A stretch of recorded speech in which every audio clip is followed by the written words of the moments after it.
இந்த டிஷ்ஷை டேஸ்ட் பண்ணுறதுக்கு முன்னாடி வரைக்கும் நான் இப்படி மாறுவேன்னு கொஞ்சம் கூட எதிர்பார்க்கல. அதாங்க கெஃபேலேருந்து ஏஷியன் ஸ்டைல் கெஃபேக்கு மாறினேன்ல, அதில் தான் சொல்கிறேன். கண்டிப்பாக நீங்கள் ட்ரை பண்ணி பாருங்கள். அப்புறம் நான் எடுத்த முடிவு கரெக்டு அப்படின்னு சொல்லி உங்களுக்கும் தோணும்.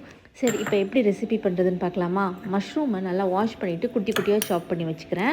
இன்னொரு பவுலில் க்ரீம் சீஸ் எடுத்து அதையும் நல்லா பீட் பண்ணி வச்சுட்டு, இப்போ ஒரு பேனில் பட்டர் சேர்த்துட்டு சாப் பண்ணி வச்சுருக்க மஷ்ரூமை சேர்த்துட்டு அதை கொஞ்சம் நேரம் நல்லா வதக்கின பிறகு க்ரீம் சீஸ் பீட் பண்ணி வச்சுருக்கோம்ல, அதில் அப்படியே அந்த மஷ்ரூமை சேர்த்துட்டு இது கூட உப்பு, மிளகுத்தூள், தேன் இந்த மூணையும் சேர்த்துட்டு நல்லா மிக்ஸ் பண்ணி வச்சிடலாம். Filling ready. அடுத்தது வந்து ரைஸ் ஷீட் எப்படி ரெடி பண்ணுறதுன்னு பார்க்கலாம்.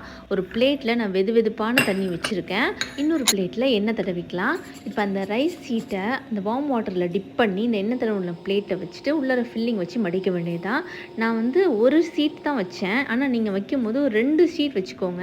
ஏன்னா இது கொஞ்சம் அந்த இட்லி பிளேட்லேயும் எண்ணெய் தடவி தான் வச்சேன். அப்பயும் கொஞ்சம் ஒட்டுச்சு. அதனால் நீங்கள் 2 ஷீட் வச்சு ட்ரை பண்ணி பாருங்கள். இந்த ஸ்டீம் பண்ணுற பாத்திரத்துலேயும் கொஞ்சம் நல்லா எண்ணெய் தடவிக்கோங்க. இப்போ இதே மாதிரி எல்லாத்தையும் ரெடி பண்ணி எடுத்ததை ஒரு 8லேருந்து 10 நிமிஷம் வரையும் ஸ்டீம் பண்ணி எடுத்துக்கலாம். ஸ்டீம் ஆகிட்டு இருக்கட்டும். இந்த கேப்பில் ஒரு சில்லி பட்டர் ரெடி பண்ணிக்கலாம். பொடிசாக கட் பண்ண பூண்டு, மல்லிக்கீரை, சில்லி ஃப்ளேக்ஸ், எள்ளு, நல்லா சூடு பண்ண பட்டர் சேர்த்துட்டு இது கூட சோயா சாஸ் சேர்த்துட்டு மிக்ஸ் பண்ணி வச்சிடலாம். அவ்வளோதான். இந்த டம்ப்ளிங்ஸும் சுட சுட சூப்பராக ரெடியாக இருக்குது. அதுக்கு மேலே அந்த சில்லி பட்டரை போட்டு சாப்பிட்டு பார்த்துட்டு எனக்கு கமெண்ட் பண்ணுங்கள். தேங்க்யூ.